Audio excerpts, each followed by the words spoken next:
খাওয়াইতে পারবো, ও আমার যোগ্যতাটা ও প্রকাশ করতেছে। তুই কি করে খাবি, তুই কদি হলে তোর যোগ্যতার দেখা।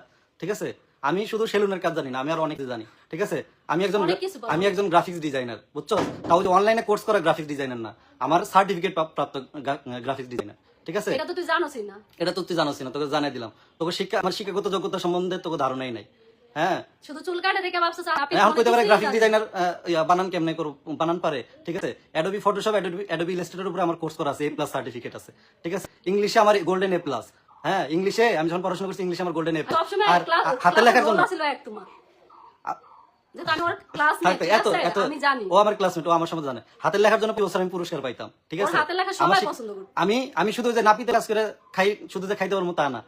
আমি যে গ্রাফিক্স ডিজাইনার ছিলাম, গ্রাফিক্স ডিজাইনার হিসেবেও আমি কোম্পানিতে চাকরি করছি। তোর কোম্পানির নামও কে দিতেছি, গতি ডিজাইনে আমি চাকরি করছি, ইন্টারন্যাশনাল কোম্পানি। হ্যাঁ, 1 বছর জব করছি, আমার কাছে আইডি কার্ড আছে। আর তোর কাছে তোর দেশের ন্যাশনাল আইডি কার্ডই নাই বেটা। ঠিক আছে, এটা করছি। তারপরে স্ক্রিন প্রিন্টিং টেকনোলজির উপরে আমার পড়াশোনা আছে। ঠিক আছে, হ্যান্ড এমব্রয়ডারির উপরে আমার পড়াশোনা আছে। ঠিক আছে, টেক্সটাইলের উপরে আমার পড়াশোনা আছে। কি জানোস, নাপিতের কাজ এটা আমি শখের বসে করছি, কারণ আমার কাজ করতে ভালো লাগে। আমি কোনো কাজকে ছোট মনে করি না। ওরে রিকশা চালাতে দিলেও পারবো, তুই তো পারতি না। আমি এইটাই আমি সব ধরনের কাজ করতে পারবো।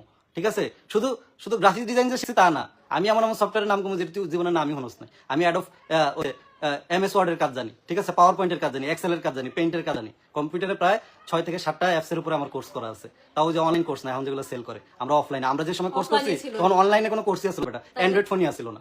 ঠিক আছে, আমি যা খুশি তা করে খাইতে পারি। এবং গার্মেন্টসের আমি সুপারভাইজারও ছিলাম।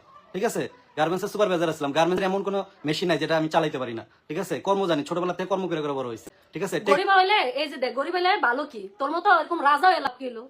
গরিব হইলে এই সুবিধা যে কোনো কাজ করে খাইতে পারবো, যে কোনো দক্ষতা আছে। আমার কাছে সবকিছু ডকুমেন্ট আছে। তুই কি পারস, তুই প্রমাণ দে, দেখমু। তুই যদি বাপের বেটা হইয়া থাও, এত মহাপুরুষ করস, তুই জীবনে যত কাজ করছো, যা কিছু পারো, সব ডকুমেন্ট তুই অনলাইনে জমা দে, আমি জমা দিই। দেখি কার অভিজ্ঞতা বেশি, কার শিক্ষাগত যোগ্যতা বেশি, কারা সবচেয়ে বেশি স্টেবল। দেখি কিরকম বাপের বেটা। বলে যে তুই আমাদের সামনে এসে ইংলিশ কোর্স, তুই আসিস, আমরা আসতেছি এই কয়েকের মধ্যে। ঠিক আছে, তুই আমাদের সাথে দেখা করিস, তুইও ইংলিশ পড়বি, ওও পড়বো। আচ্ছা, ওইটাও বাদ। ঠিক আছে, ওই যে বললাম না, আমি যতগুলো মেশিনের নাম জানি। এই যে আমি যখন টেক্সটাইলে কাজ করছি, টেক্সটাইল কোম্পানিতে, তখন আমি সিমপ্লেক্স, ড্রয়িং রুম, তারপরে ওই যে তোমার রিং মেশিন, তারপরে টুইস্টিং, সব মেশিন আমি চালাইতে পারি। ঠিক আছে, এইটা হলো আমার যোগ্যতা। তারপরে আমি যখন গার্মেন্টসে চাকরি করছি, আমি হইলো গিয়া ফিট অফ দা চালাইতে পারি, তারপরে হইতেছে প্লেন মেশিন চালাইতে পারি, ওভারলোক চালাইতে পারি, কাঁচা মেশিন চালাইতে পারি। বুঝলেন, আমার কর্মের অভাব নেই। আমি যে কোনো একটা খাইতে পারবো, এটা আমার যোগ্যতা। আমি সব কাজ করতে পারি, এবং আমি মাটিও খাইতে পারবো।